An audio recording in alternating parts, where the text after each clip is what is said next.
Selamat pagi Bapak Ibu dan saudara-saudaraku, apa kabar pagi ini? Harapan saya kita semua sudah bangun dengan penuh sukacita dan damai sejahtera dalam anugerah Tuhan kita Yesus Kristus. Senang sekali kita berjumpa kembali pada pagi hari ini. Kisah Rasul pasal 18 ayat 1 sampai ayat yang keempat. Kemudian Paulus meninggalkan Athena lalu pergi ke Korintus.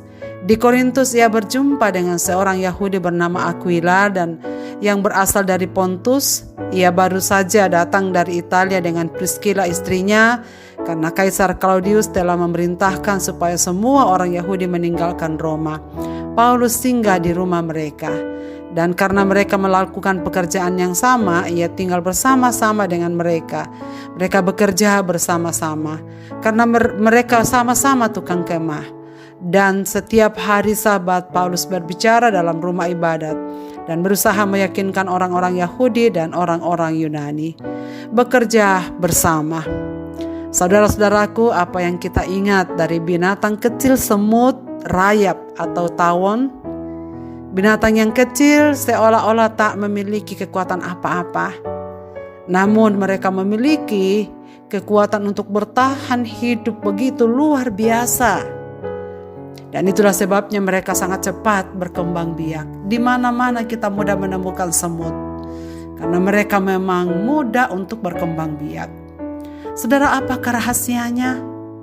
Karena mereka kompak dan bekerja sama dalam segala keadaan. Bekerja sama untuk mengumpulkan bahan makanan. Dan pada masa yang sulit mereka bisa makan bersama-sama dari apa yang mereka kumpulkan itu. Saudara sekalian, ketika Paulus meninggalkan kota Athena, Paulus menuju ke kota Korintus. Kota Korintus pada waktu itu adalah ibu kota Akaya, juga menjadi pusat bisnis yang kaya raya. Penduduknya terdiri dari orang Yunani, Italia, tentara veteran Romawi, pengusaha-pengusaha, pejabat tinggi, dan orang Asia. Seperti kebiasaannya tiap-tiap hari Sabat, ia selalu berkunjung ke Bait Allah pada hari Sabat Yahudi. Di Korintus ia berjumpa dengan seorang Yahudi bernama Aquila yang berasal dari Pontus yang pekerjaannya sebagai penjual tenda. Sementara kota Korintus pada waktu itu adalah salah satu kota terkaya dan yang terpadat penduduknya di Yunani. Saat itu Yunani dibagi menjadi dua provinsi.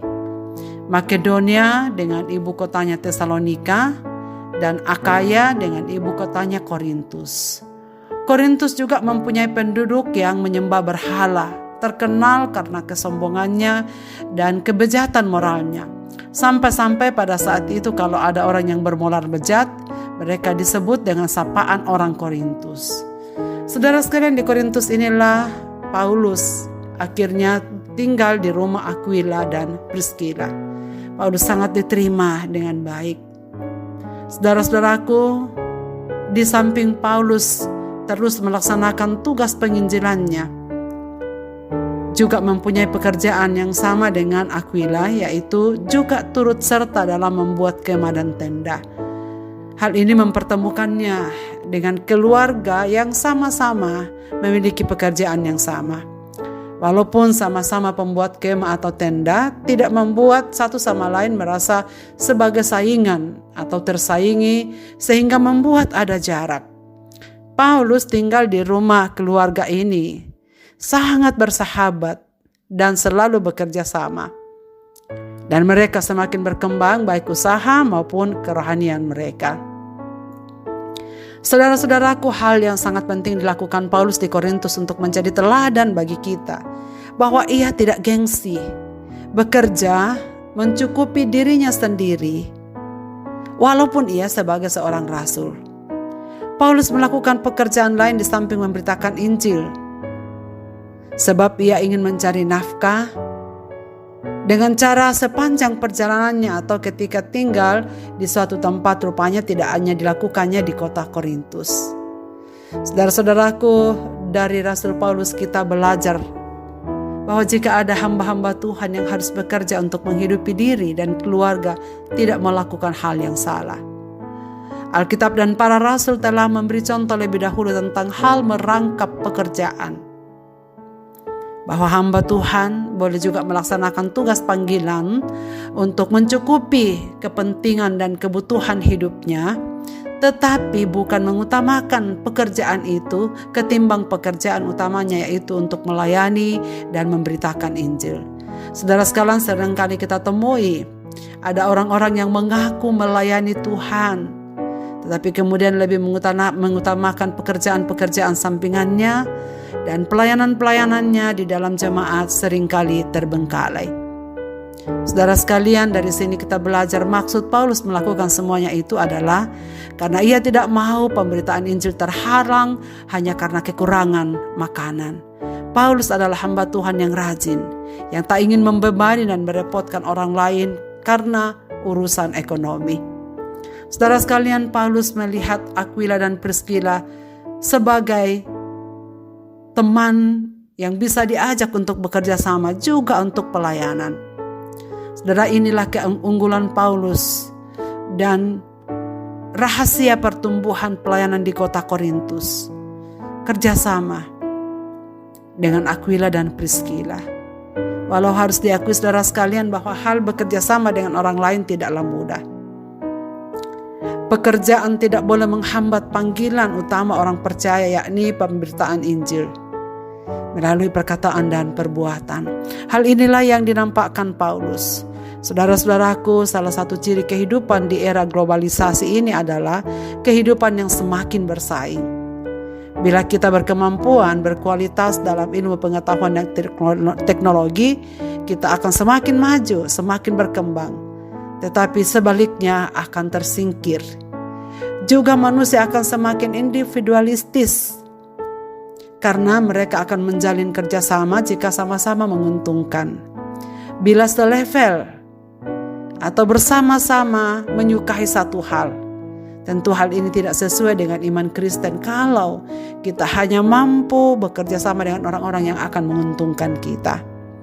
Saudara sekalian, memang benar bahwa di era globalisasi kita harus semakin berkualitas, kita harus semakin berkembang, semakin maju, tetapi bukan dengan menyingkirkan orang lain, melupakan orang lain, dan tidak peduli terhadap orang lain.